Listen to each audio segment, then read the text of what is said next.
اچھا بھائی، رمضان بہت قریب ہے ہمارے، اور اب بھی آپ کو دیکھنے کو مل جائے گا کہ چینلز کے اوپر کھڈے شروع ہونے والے ہیں کہ چاند وہاں دکھ گیا یہاں نہیں دکھا، چاند کریں یا نہ کریں.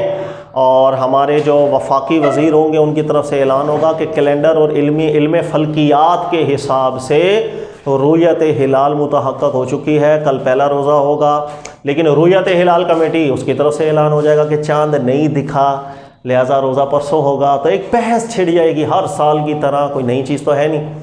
تو میں اس مسئلے کو تھوڑا سا سمجھاتا ہوں رؤیت ہلال کا. آیا ہم علم فلکیات کی بنیاد پر اگر آنکھوں سے چاند کو نہ بھی دیکھیں، کیا یہ فیصلہ کر سکتے ہیں کہ کل کا پہلا روزہ رکھا جائے یا فلاں دن عید کی جائے، یا ہمیں چاند کو دیکھنا ہی پڑے گا؟ یہ دونوں جو موقف علماء کرام کے چلتے ہیں، یاد میں دونوں موقف آپ کو سمجھاؤں گا اور اس چیز کو بھی کلیئر کر دیتا ہوں. یہ مسئلہ خالصتاً اجتہادی نوعیت کا ہے، اور ہر وہ مسئلہ جو اجتہادی نوعیت کا ہوتا ہے اس کے اندر انجوائے کیا جاتا ہے تحقیقات کو. اور کسی بھی تحقیق پر حکمت عملی کے ساتھ اگر آپ عمل کر لیں گے تو اس میں کوئی برائی نہیں ہوتی ہے. نہ اس کے اندر یہ اجازت ہے کہ ایک گروہ دوسرے کو انگلی اٹھائے کہ تو کافر ہو گیا، تو فاسق ہو گیا، تو جاہل ہے. ایسے قدم نہیں اٹھانے چاہیے. ہر وہ مسئلہ جس میں ہمارے دین نے دونوں راہیں رکھی ہوں، اجتہاد کی راہ رکھی ہو، اگر اجتہاد کی راہ دین نے ہی نہ رکھی ہوتی تو محکم طریقے سے الفاظوں کے ساتھ حکم بیان کر کے چلے جاتے. لیکن اگر اللہ تعالیٰ نے کسی مسئلے کو اجتہادی نوعیت کے اندر رکھا ہے کہ جہاں دونوں طرح کے فہم بنتے ہوں، وہاں پہ لڑائی جھگڑے کا ماحول پیدا کرنے کی اجازت نہیں ہوتی ہے.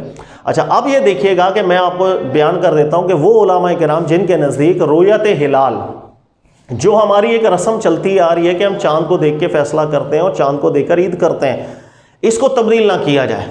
علم فلکیات چاہے وہ بھی جانتے ہیں کہ آج جو علم فلکیات ہے، چاند کا حساب یا سورج کا حساب، یہ ایک بالکل اسٹیبلشڈ طریقے سے ہم معلوم کر لیتے ہیں، کنفرم ذریعے سے، کہ ابھی چاند کی پیدائش ہو چکی ہے یا نہیں ہو چکی ہے.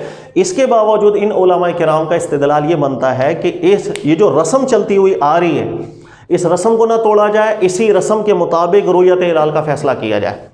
ان کے پیچھے استدلالات کیا ہیں دیکھیے گا، وہ میں آپ کو بتاتا ہوں. استدلال نمبر ایک، قرآن تو سب سے پہلے ایک اصول بیان کر دیتا ہے. قرآن پاک نے کہا یسألونک عن الأہلہ، آپ سے لوگ سوال کرتے ہیں چاند کے متعلق، چاند کم ہو جاتا ہے، بڑا ہو جاتا ہے، کبھی بالکل گول ہو جاتا ہے. تو اللہ نے فرمایا ہی مواقیت للناس والحج، یہ جو چاند ہے یہ لوگوں کے لیے اللہ نے مواقیت بنایا ہے، وقت جاننے کا ایک گھڑی ہے، جس سے ہم عدد السنین والحساب، سالوں کے حساب جان جاتے ہیں، مہینوں کے حساب جان جاتے ہیں. چونکہ ہماری عبادات بھی چاند کے مہینے کے حساب سے، رمضان نے کب آنا ہے رمضان کا مہینہ پتہ چل جائے گا تاکہ عبادات کی جائے، حج کے مہینے پتہ چل جائے حج کب ہے. تو اللہ نے فرمایا چاند جو ہے اس کی جو کم زیادہ ہونا، یہ اللہ نے ایک گھڑی بنائی ہے، تمہارے مواقیت بنائے ہیں، اوقات جاننے کے لیے یہ حساب بنایا ہے. یہ ایک اصل ہے. اللہ نے فرمایا کہ چاند کا تعلق وقت کے ساتھ ہے. اس اصل کو ہمیشہ اپنے ذہن میں رکھ لیجئے گا.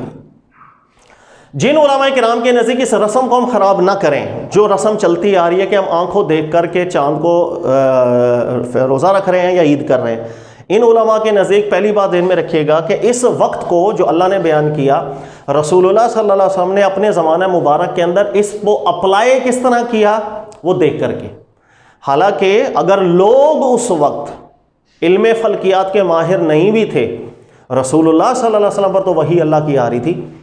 اللہ کے نبی علیہ الصلوۃ والسلام تو ان معاملات پر کوئی مخفی نہیں رہتا اللہ کے نبی علیہ الصلوۃ والسلام پر، بلکہ کئی دفعہ یہ چیز ثابت ہوئی ہے کہ اللہ کے نبی علیہ الصلوۃ والسلام نے ایسے وقت کے پر نماز ادا فرمائی کہ صحابہ کہہ رہے ہیں کہ مشاہدہ کہہ رہا تھا کہ وقت ہوا نہیں، لیکن حقیقت کے اعتبار سے اللہ نے رسول اللہ صلی اللہ علیہ وسلم کو اس وقت پر متنبع کر دیا تھا، اور اللہ کے نبی علیہ السلام نے اس حقیقت کے اعتبار سے نماز کو ادا فرمایا تھا.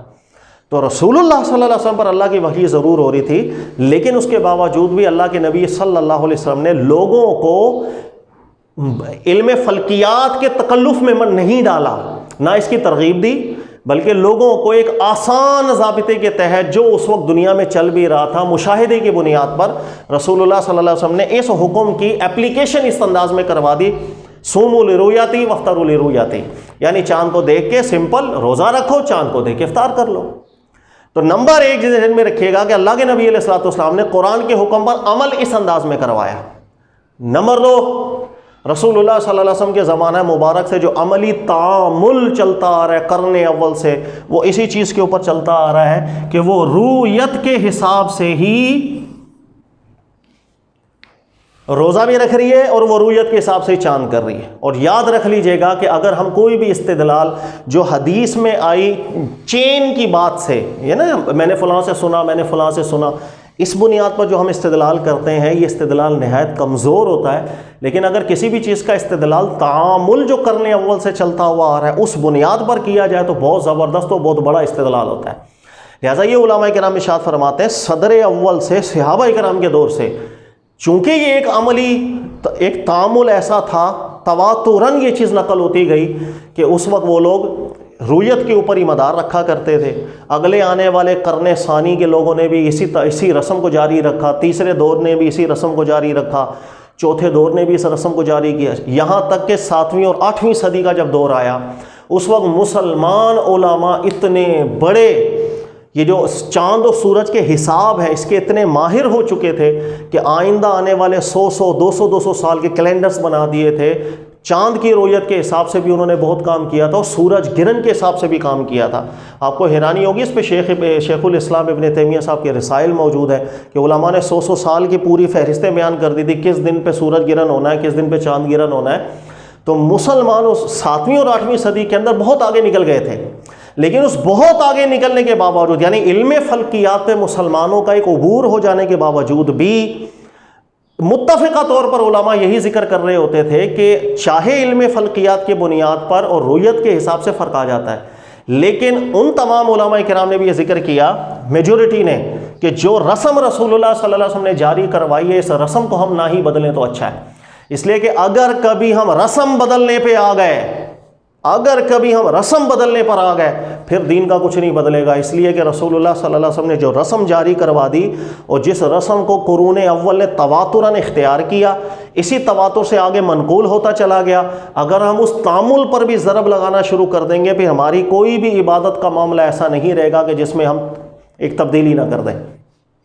لہٰذا یہ ایک رجحان ہے علماء کرام کا، ان کے نزدیک علم فلکیات کی بنیاد پر یہ بالکل اطمینان ہو جاتا ہے کہ آج چاند کی پیدائش ہو چکی ہے، آج نہیں ہو چکی ہے، لیکن اس کے باوجود بھی رویت کے اوپر کیوں مدار رکھا جائے؟ دو وجہ سے۔ ایک یہ کہ قرآن پاک کی اس آیت کی اپلیکیشن اللہ کے نبی علیہ الصلوۃ والسلام نے رویت کے حساب سے کروائی تھی۔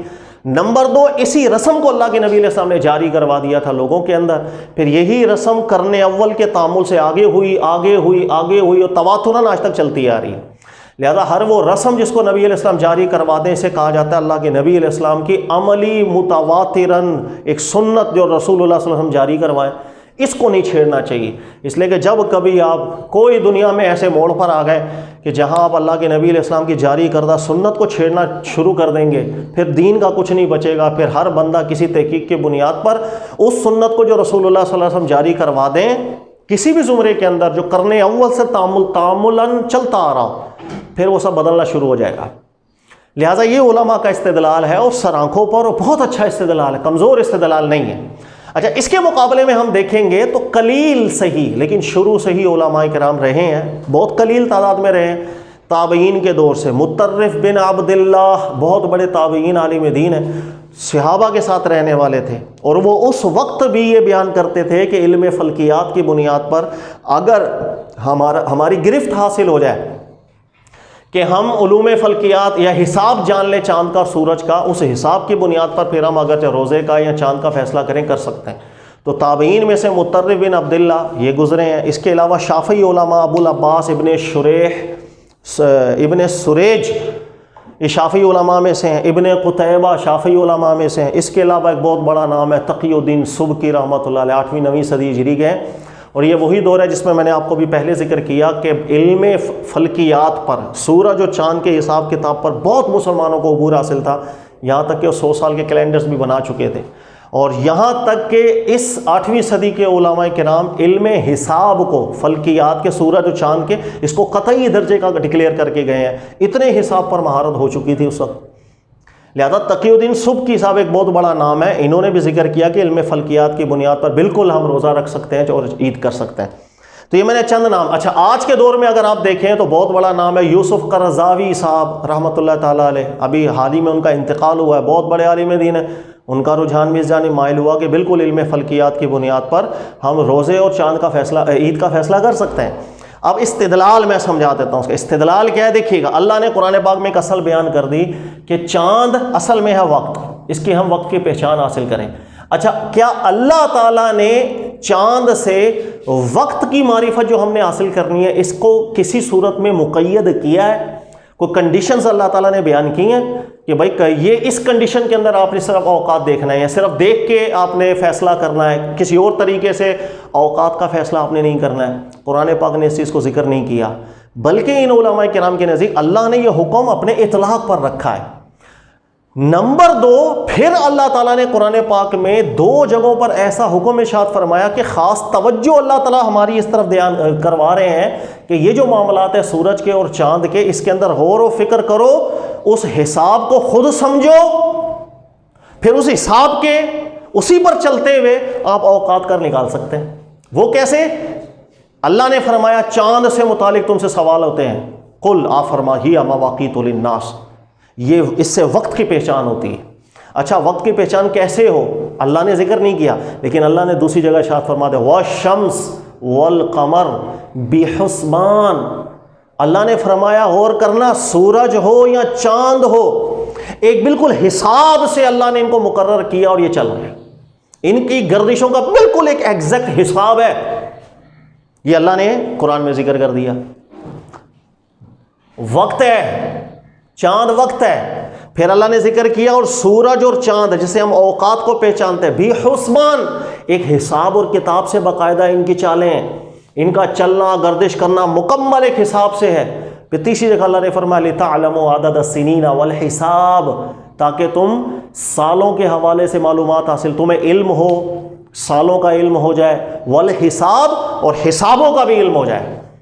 اب ان تینوں آیتوں کو اگر ملا کر کے ہم دیکھیں گے تو ہمیں بہت اچھی طرح سمجھ میں آ جائے گا کہ اللہ تعالیٰ تو خود ہماری توجہ اس طرف دلا رہے ہیں کہ اللہ فرما رہے ہیں کہ چاند اللہ نے اوقات کے لیے بنایا ہے. چاند حساب کتاب سے گردش کرتا ہے، اس کی جو بھی گردشیں ہیں، پیدا ہونا، نکلنا، نہ نکلنا، ان سب کا ایک ایگزیکٹ حساب ہے. یہ اللہ نے آیت کیوں ذکر کی؟ پھر آگے فرماتے ہیں لِتَعْلَمُوا عَدَدَ السِّنِينَ وَالْحِسَابَ، تاکہ تم لوگ خود جانو، تحقیق کر کے خود اس نتیجے پر پہنچو کہ مہینوں کا اور سالوں کا کیا حساب کتاب ہے. والحساب، اور ایگزیکٹ حساب تک تمہاری معرفت ہو جائے. لہٰذا اللہ نے قرآن پاک میں خود ہمیں اشارہ دیا، اور اشارہ یہی دیا کہ تم لوگ آگے تحقیق کرو. ہم نے بتا دیا تمہیں واضح طور پر یہ حساب بالکل ایگزیکٹ حساب رکھتے ہیں، سورج بھی اور چاند بھی، اور تم نے اگر معرفت حاصل کرنی ہے تو اس حساب کی پہچان کرو. تو اللہ نے قرآن میں خود ہی اشارہ دے دیا. اور قرآن یہ نہیں بتا رہا ہے بالکل واضح انداز میں کہ اللہ تعالیٰ ہمیں بتانا چاہ رہے ہیں کہ اگر ابھی تمہارے پاس علم نہیں ہے اس چیز کا، لیکن تحقیق کرو، وہاں تک پہنچو کہ تمہیں بھی اس حساب کا پتہ چل جائے. کیا یہ جو مفہوم میں سمجھ رہا ہوں قرآن پاک سے، ٹھیک مفہوم سمجھ رہا ہوں یا غلط؟ ٹھیک سمجھ رہا ہوں یا غلط؟ اس کی طرف اللہ کے نبی علیہ السلام اگر خود اشارہ کر دیں تو جو واضح طور پر اس بات پہ دلیل بنے گا کہ اللہ کے نبی علیہ السلام نے اپنے دور میں جو رسم جاری کروائی تھی رؤیت کی، وہ رسم بھی اس شرط کے ساتھ مقید تھی، اس وقت تک رسم ہے جب تک تمہیں حساب نہ پتہ چل جائے سورج کا اور چاند کا. جب ایسا دور آئے جب تم حساب کی معرفت رکھ لو، پھر تم حساب کے حساب سے چلنا. واضح اشارہ موجود ہے، بخاری کی حدیث ہے. اللہ کے نبی صلی اللہ علیہ وسلم نے فرمایا ابھی یہ جو ہماری قوم ہے، امۃ امیۃ لا نحتسب یا لا نحسب، ابھی جو ہماری قوم ہے، اللہ کے نبی علیہ السلام نے ارشاد فرمایا یہ حساب کتاب پر مہارت نہیں رکھتی. کون سے حساب پر؟ اللہ فرماتے ہیں والشمس والقمر بحسبان، سورج و چاند ایک بالکل حساب سے، بالکل حساب کتاب ہے اس کا. نبی علیہ السلام نے فرمایا میری یہ جو قوم ہے یہ حساب پر ابھی مہارت نہیں رکھتی، لہذا تم چاند کو 30 یا 29 کے حساب سے دیکھا کرو.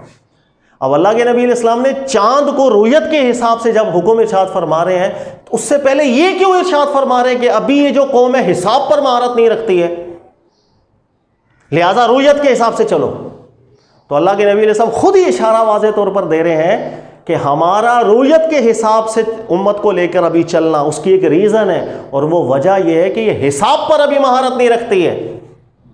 جو واضح اشارہ دے رہا ہے کہ قرآن کہہ رہا ہے کہ سورج اور چاند ایک واضح حساب کتاب سے چلتے ہیں، ان کی گردشیں، اور نبی علیہ السلام بیان کریں کہ ابھی یہ جو وقت ہے اس کے اندر حساب کی معرفت نہیں ہے، اس لیے چاند دیکھنے کے اوپر جاؤ.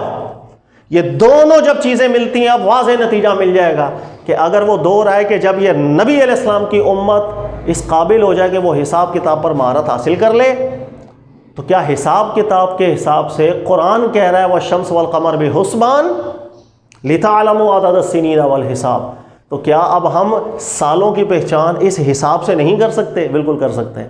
لہٰذا یہ استدلال بھی بڑا مضبوط ہے اور نہایت نفیس ہے۔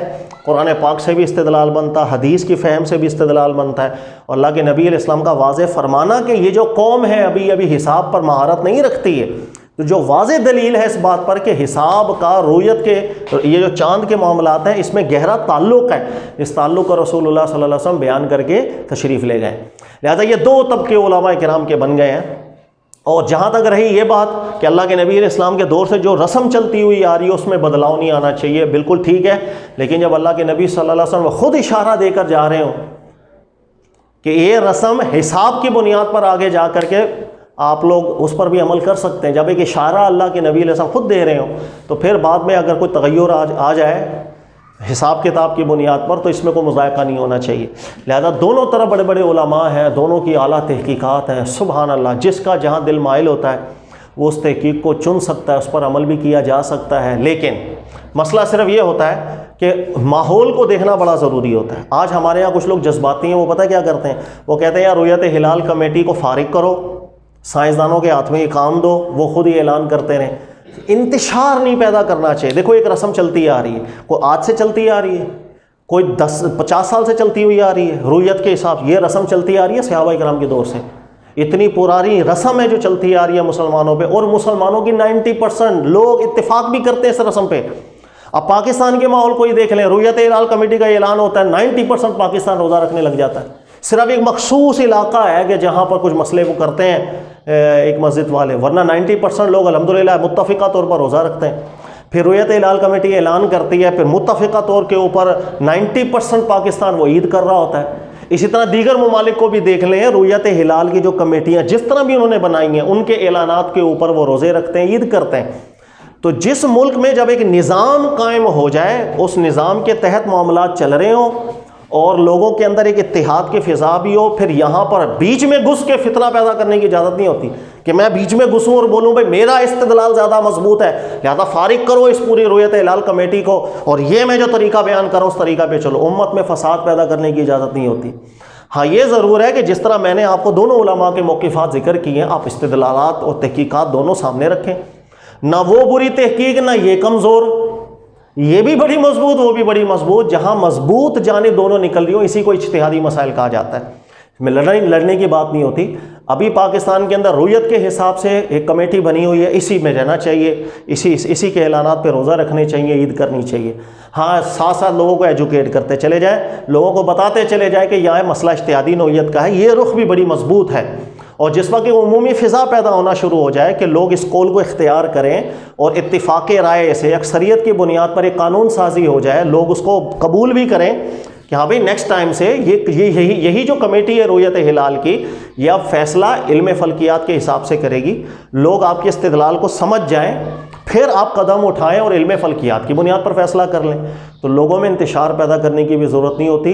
بلکہ اگر آپ کبھی کسی اللہ کے نبی علیہ السلام کی سنت پر بھی عمل کر رہے ہو نا، لیکن لوگوں میں انتشار پیدا ہو رہا ہے، تو ہمارا دین مطالبہ کرتا ہے آپ سنت چھوڑ دیں، امت میں فساد پیدا نہ کریں۔